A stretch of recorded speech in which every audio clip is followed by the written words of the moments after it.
Otep, bien-aimés frères et sœurs, vous connaîtrez la vérité et la vérité vous affranchira. Ça, c'est pas moi qui le dis, c'est la Bible qui le dit.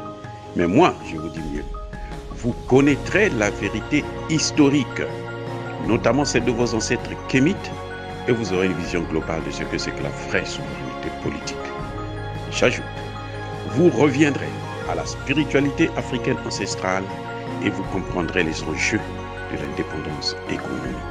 Et pour terminer, vous accepterez votre identité culturelle kémite et vous obtiendrez deux choses. La première, c'est la paix. La seconde, c'est le développement, à une condition.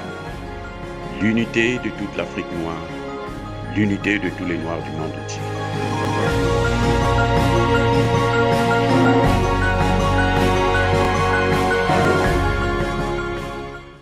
Otep à tous. Bienvenue sur la chaîne des panafricanistes par essence, par conviction et par excellence. Celle des citoyens kémites par nécessité et obligation de combat. Nous sommes une chaîne qui n'est guidée que par nos ancêtres et rien que par les ancêtres qui appartiennent à l'égrégore du monde noir. Par conséquent, nous ne croyons en aucun Dieu venu de l'étranger. Toutefois, cette vidéo n'est aucunement destinée à inciter à la haine ou à la violence. Car nous menons un combat politique, géopolitique et géostratégique contre l'impérialisme, le colonialisme, le néocolonialisme et l'endocolonat, sur la base du principe fondamental que nous avons hérité de nos ancêtres kémites, qui est celui de la Mahat, c'est-à-dire vérité et justice. Vous êtes donc en droit de connaître la vérité. Et nous avons l'obligation de vous dire la vérité et rien que la vérité, afin que justice soit rendue à l'Afrique. C'est pour ainsi dire notre modeste contribution dans cette noble lutte en faveur de la souveraineté, la dignité et l'unité africaine. Et ça, c'est le panafricanisme. Bien-aimés frères et sœurs, je veux vous parler aujourd'hui de la raison fondamentale qui fait que les Occidentaux s'acharnent contre l'armée malienne en ce qui concerne le respect des droits de l'homme. Je pense que vous l'avez constaté, le dernier en date, c'est l'opération qu'il y a eu dans le village de Moura. Chaque fois que l'armée malienne sort en offensive pour attaquer les djihadistes, toutes les associations des droits de l'homme, Human Rights et tous les médias, RFI, France 24 et autres. RFI même, bien qu'ils ils sont plus au Mali, hein, mais ils voient quand même depuis la France, ils ont des lunettes qui les permettent de voir ce qui se passe sur le terrain. Peut-être par les satellites, je crois. Chaque fois qu'il y a une sortie, une opération militaire de l'armée malienne, il y a toujours des critiques sur des violations des droits de l'homme. Que veulent les Occidentaux en fin de compte? Que l'armée malienne puisse céder devant ces djihadistes qui occupent le territoire? Non. Quand ils étaient là, il n'y avait pas de violation des droits de l'homme. Non. Vous savez, je ne sais pas si vous vous souvenez de l'histoire de l'attaque de Bounty, où les bombardements, pas une attaque, les bombardements de Bounty, les crimes de Bounty, où l'armée française a tiré, a détruit une salle de mariage où les gens étaient en train de célébrer leur mariage. Ils ont tué 19 personnes. Et ça, ce n'est pas des violations des droits de l'homme. Non. Ça, ce sont des souris qu'on avait tuées. Ce sont des mouches qui ont été assassinées, qui ont été tuées. Donc, ça ne compte pas. Ce n'est pas les droits de l'homme. Comment pouvez-vous expliquer que les Nations Unies aujourd'hui ne font rien d'autre que de contrôler les mouvements de l'armée malienne? Eux, c'est comme si la seule chose qui reste aux Nations Unies, c'est que quand l'armée malienne sort, ils veulent qu'eux, ils soient derrière pour regarder. En fait, ils n'ont plus le mandat qu'ils ont reçu, c'est un mandat d'observation des violations des droits de l'homme de l'armée malienne. Mais ce n'est pas ça ce que dit la résolution qui porte la création, justement, de la mission des Nations Unies au Mali, qui a toujours été renouvelée. Et j'espère que cette fois, ils ne vont plus la renouveler, justement. Le Mali est, depuis plus de 10 ans maintenant,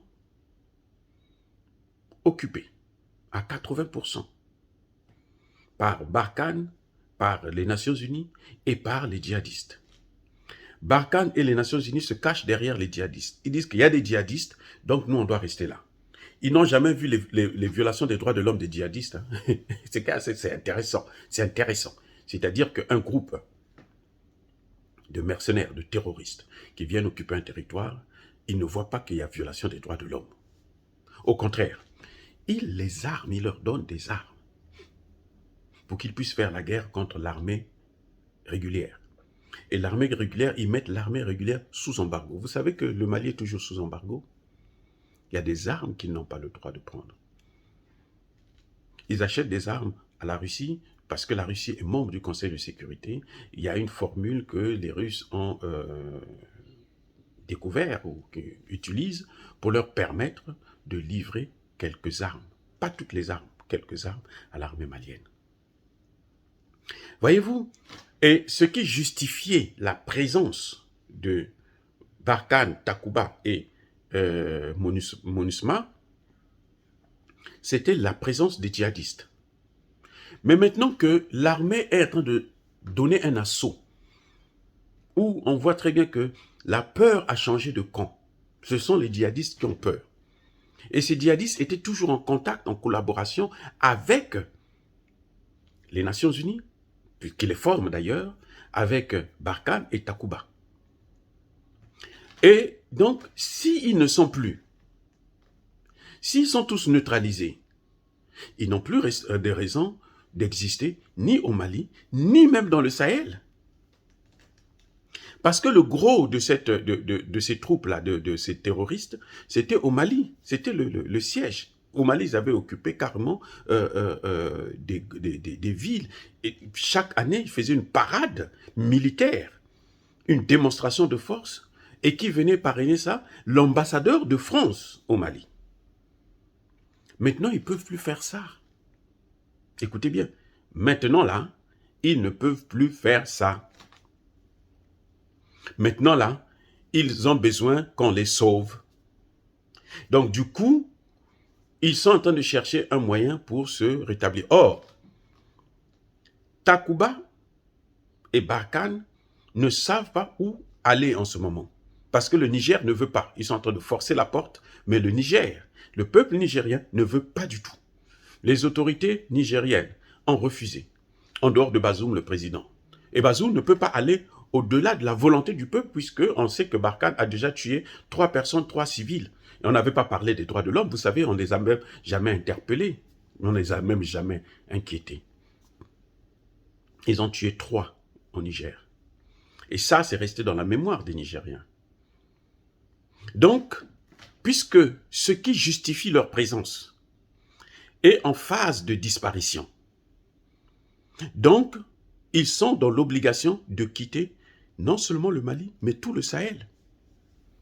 Parce que nous, ce que nous demandons aujourd'hui, en fin de compte, ce que les populations, la jeunesse demandent, c'est qu'ils n'ont qu'à partir, et les Nations Unies, et Barkhane, et Takuba, repartir chez eux. Et nous-mêmes, avec nos armées, nous allons nous battre contre eux. Et on va arriver à bout. Ça prendra le temps que ça prendra le bilan que ça va donner du côté de l'armée, parce que l'armée aussi perd des troupes lorsqu'ils lancent les assauts. L'armée perd des gens. Hein. Il y a des civils aussi qui meurent, malheureusement. Comme dans toute guerre d'ailleurs. Puisque ce sont des guerres urbaines, ça se passe dans des villages. Mais ceux qu'on tue, pour la plupart, ce sont des hommes armés. Ils ont des armes. Vous voulez qu'on les laisse, qu'on les caresse? On est obligé de tirer sur eux. C'est ça qui est en train de se passer actuellement. Et ça inquiète les Français, parce qu'ils ont besoin de rester là. Ça inquiète les Européens, parce que tous ils sont pareils. Ça inquiète le camp occidental, parce qu'ils ont besoin de rester sur place. C'est pour ça qu'ils ont inventé le concept de Wagner, pour dire que non, les instructeurs russes, en fait, ce sont des mercenaires que l'armée malienne a pris. Non, ce n'est pas des mercenaires. Il peut peut-être avoir des troupes privées, mais ce n'est pas du tout Wagner. Parce que Wagner, en fait, même eux-mêmes, ils le reconnaissent, n'existe pas. Vous voyez? Donc, en fait, la question des droits de l'homme qu'ils soulèvent, c'est pour justifier leur présence sur place. Parce que leur présence se justifie et est conditionnée par l'existence des djihadistes. Mais comme ces djihadistes sont en phase de disparition, ils savent plus quoi faire. Ils veulent maintenant trouver un moyen pour empêcher à l'armée d'intervenir. Mais l'armée ne peut pas continuer à intervenir. 80% du territoire est occupé. Ils sont obligés de travailler et de travailler dur. C'est ce qu'ils sont en train de faire. Et les populations sont en train de revenir. Ça, ils n'en parlent pas d'ailleurs. Même ni au Conseil de sécurité de l'ONU, ils n'en parlent pas parce que leur objectif, ce n'est pas que la situation puisse s'arranger. C'est comme ils font dans la guerre en Ukraine. Ils veulent que la guerre continue. C'est pour ça qu'ils donnent des armes à l'Ukraine, pour qu'ils continuent à se combattre. C'est tout. Parce que si vous voulez la paix, ben, vous avez une partie que vous écoutez, une partie que vous n'aimez pas, bien entendu, et vous devrez coincer cette autre partie-là en empêchant de leur donner des armes à l'autre partie et puis pousser vers la négociation. Vous ne pouvez pas être juge et partie. À partir du moment où vous distribuez des armes aux belligérants ou à l'une des parties, vous êtes partie au conflit. Vous êtes co-belligérant. Voyez-vous, c'est exactement, parce que tant que ça va continuer, eux, ils auront la possibilité de mener la guerre à la Russie, au peuple russe et à Poutine. Et c'est ce qui se passe exactement au Mali. Il faut, puisqu'en juin, là, c'est dans 2 mois, il faut que les Nations Unies partent. Alors, pour que chercher à renouveler le contrat des Nations Unies, eh ben, il faut la présence de militaires, des djihadistes. Il faut maintenant soulever le problème des droits de l'homme. C'est comme si on n'a pas le droit de tirer sur les... Mais les djihadistes ont tué. Hein. Ils ont tué tellement de gens. On n'a jamais entendu Human Rights Watch parler de violation des droits de l'homme. Les djihadistes, non. On n'a jamais, moi je n'ai jamais entendu, on n'a jamais traduit l'un de ces membres-là devant la Cour pénale internationale. Pourquoi un gouvernement qui se défend face aux djihadistes? Et on voit très bien que les populations qui étaient parties sont en train de revenir. Ça les énerve. Ça les choque, ça les emmerde et ils ne sont pas contents du tout. Mais malheureusement, ce n'est que comme ça que ça va se faire. La France doit maintenant prendre ses responsabilités, c'est-à-dire commencer à vivre sans le Mali, sans l'Afrique. Il faut qu'elle apprenne à vivre. L'Allemagne a vécu pendant longtemps sans l'Afrique. On voit l'Allemagne en train de vouloir revenir maintenant, mais pendant longtemps, l'Allemagne a vécu sans l'Afrique et l'Allemagne est la plus grande puissance de l'Union européenne. Donc la France, si elle veut être forte, ce n'est pas en pillant les matières premières, ce n'est pas en déstabilisant des États chez nous en Afrique. Non.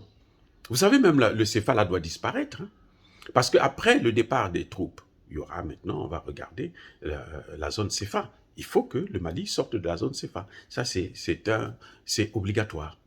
Donc, tout ce que vous voyez concernant les violations des droits de l'homme commis par l'armée malienne, bien que ils n'ont jamais dit que les djihadistes aussi violent les droits de l'homme. Non, ils n'ont jamais dit ça, parce que ce sont leurs partenaires, ce sont eux qui les arment, et ils ont besoin d'eux. Ils s'inquiètent de leur éradication. Ils ne veulent pas que ça puisse se terminer. C'est pour ça qu'ils sont en train de faire tout ce bruit autour. Heureusement qu'il y a la guerre en Russie, ce qui essaie de distraire un peu. Sinon, vous aurez dû voir, bientôt ils vont saisir le président de la Cour pénale internationale, le juge pénal international pour venir enquêter. Mais on l'attend, nous on attend. C'est un noir, c'est vrai, mais c'est un anglais, donc on sait qu'il vient avec la même politique occidentale. Puisque c'est un anglais, c'est-à-dire que toutes ces institutions-là sont mises en place contre l'Afrique, pas pour l'Afrique. Que les Africains, que la jeunesse africaine puisse le savoir. Ces institutions sont mises en place contre l'Afrique, pas pour l'Afrique. Et c'est pour ça que, quelque part, je pense que la sortie de la zone CFA, la sortie de la CEDEAO, c'est vrai que je suis très dubitatif de laisser la CEDEAO encore aux Français. Non, il faudrait qu'on reste là pour leur monde. Mais s'il faut sortir, je crois que ce ne serait pas une mauvaise chose pour s'éloigner un peu de l'influence française. Et c'est ça qui nous tue. C'est ça qui nous empêche de nous développer. C'est ça qui freine le développement africain. Or, bien-aimés frères et sœurs, dire cela, c'est inciter à la haine ou à la violence. Non. Nous sommes une force tranquille. Et nous assumons nos propos. Ya Bakolerve Yamalembe. Soyez bénis, encore bénis, par le Dieu des Kémites. J'ai dit.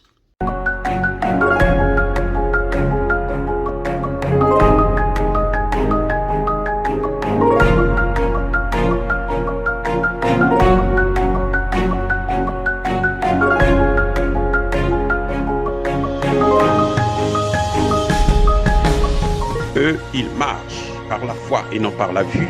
Mais moi, je vous conseille vivement de marcher par la connaissance scientifique et historique, notamment celle de nos ancêtres kémites, par les 5 sens et par l'intelligence. Otep, vive l'Afrique éternelle et que Dieu vous bénisse. Abou Apia.